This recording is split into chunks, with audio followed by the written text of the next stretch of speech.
All right, welcome back. With Biden in the White House, it's fairly obvious the U.S. relationship with Israel is struggling a bit, not nearly as strong as it was under former President Trump. Biden's administration heavily influenced by the radical left, which effectively hates Israel. Right now, Israel is a nation working to sustain itself by passing judicial reforms last week designed to stop the radical self-destructive left inside of Israel from legislating from the bench.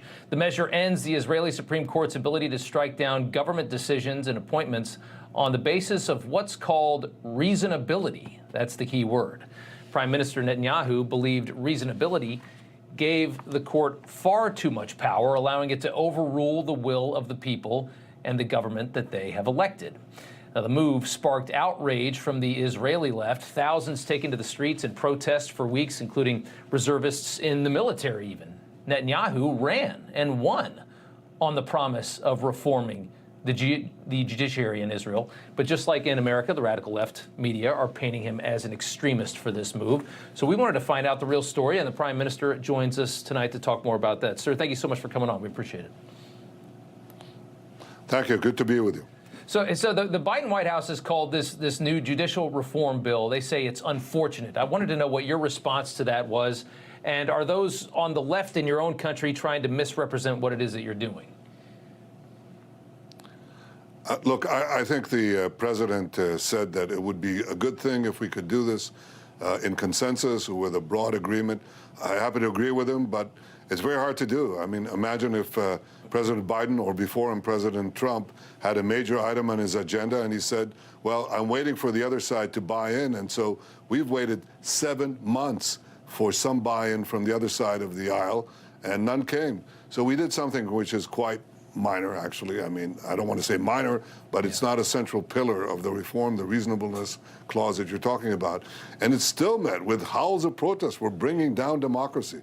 Well, look, the way that reasonableness is done in Israel has no parallel in any democracy, not in America or in any other parliamentary democracy on earth. So if this was a breach of democracy, I suppose you have no democracies left on the planet. Yes, there is a misrepresentation of this, obviously.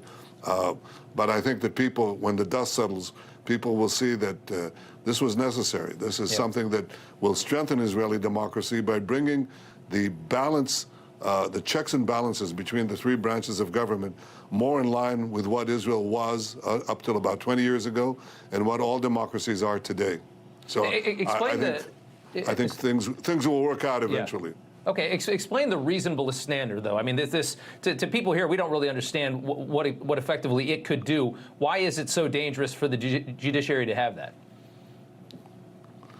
Well, it means that the judiciary, what has happened in the past 20, 30 years is that the balance between the three branches of government has been derailed.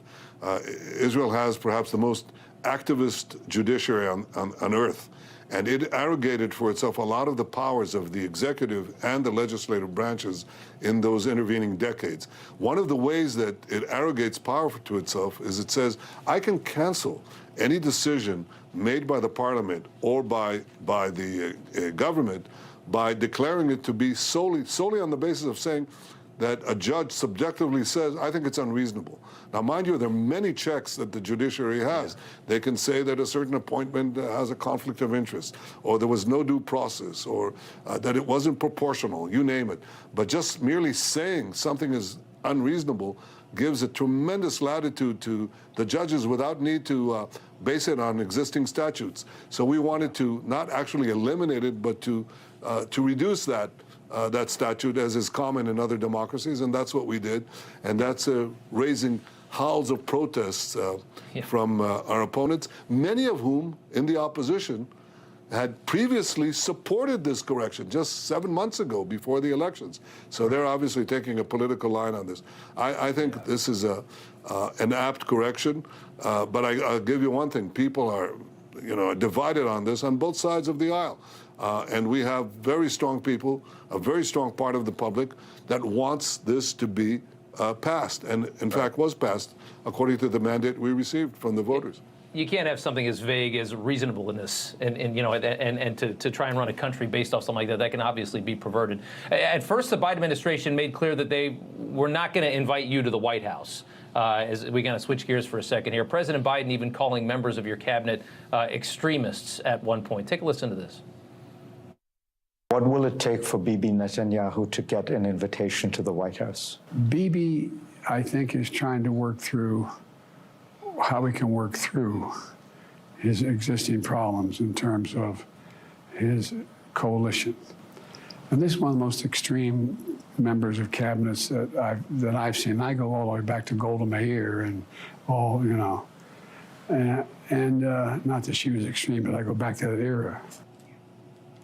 So that was CNN. They're saying now they're going to have a meeting with you, but not at the White House. What is the latest on this and the latest on the relationship? Well, I received a different word, but I won't get into that. I think that the relationship is, according to them, is as strong as it's ever been, and possibly stronger in some areas, in security cooperation and intelligence sharing and so on. Just ask them. That's what they say. And I think by and large this is true, but I'll tell you why. Because I think in the changing world where we're entering this geometrically changing technological world, Israel is the best ally of the United States. The United States is definitely the best ally of Israel, with all the differences that we can have. So I think that relationship is sound. I think the dust will settle, and it'll turn out to be the case through changing governments, changing administrations. Israel is the best ally that the United States has, and the United States is the irreplaceable ally for the state of Israel. Back to the reforms for just one more question. Your critics claim that they're linked to your own legal cases. What do you say in response to that? I say that's nonsense. It doesn't affect the legal case at all. My trial has been going on for 3 years. The judges, all three judges, recently called in the prosecution and said that their flagship charge, the bribery charge, should be dropped. This before a single defense witness was even heard. So it tells you something. The only thing I want for my trial is for it to be carried on live television, because I always said the truth will out. And thank God it is coming out. So I think that has nothing to do with it. I'll tell you what this legal reform does have to do with. It has to do with decades of Israelis, millions of Israelis, who feel that the basic democratic right that they have to choose a government and choose policies by that government to be implemented is not met. That right is being subverted because they elect a government, and the government decisions are nullified by a 15-man and woman court. These are respectable judges, it's fine, but they're self-selecting and self-perpetuating, and that's not a substitute for democratic reform. You need a balance between the will of the majority and the rights of the minority, individual rights, and that is secured by the balance between the checks and balances between the three branches of government.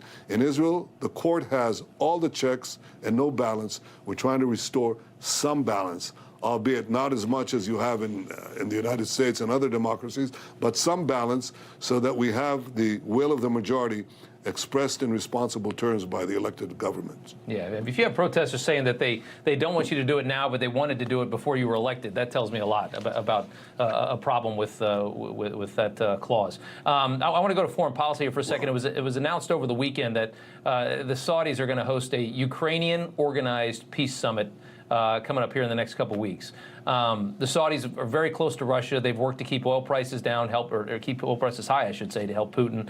I was wondering if your country is going to participate in something like this, and what your perspective is on Ukraine at this time.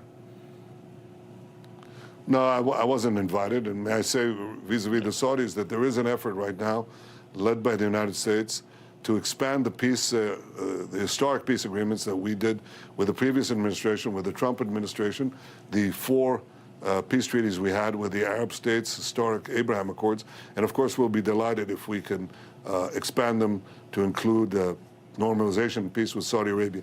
As far as this conference is concerned, we haven't been invited. I know nothing about it. Understood. I want to turn and talk about Iran, which is, I think we can all agree, the greatest threat to your nation. The Biden administration appears pretty desperate to give Iran tens of billions of dollars. They've been dying to get back into this JCPOA in some way or another. There's reports of an unofficial deal. They're preparing to provide billions of frozen assets back to Iran. Do you think that that is true? Do you think that the United States is working on a deal like that and that something like that could go through? Look, I have a long-standing view on all these deals and agreements with Iran, or the previous JCPOA and other agreements of lesser magnitude. I think that any deal with Iran that doesn't set back Iran's nuclear infrastructure is basically not worth it, because it means nothing. They basically take what you give them, but they don't set back, they don't roll back the capacity to produce nuclear weapons or the components of nuclear weapons. So you really get nothing for it. And my view hasn't changed. I can't tell you whether such a deal will be advanced. It may. And so my views are the same, whether or not it's advanced. I said something else, which I think is important, that with or without a deal, with or without an understanding, with or without a maxi deal or a mini deal, Israel will do what it needs to do to defend itself by itself against the threat of Iran to annihilate it with nuclear weapons. Well said. Prime Minister, thank you so much for taking the time. We appreciate it. Thank you. My pleasure. Best regards.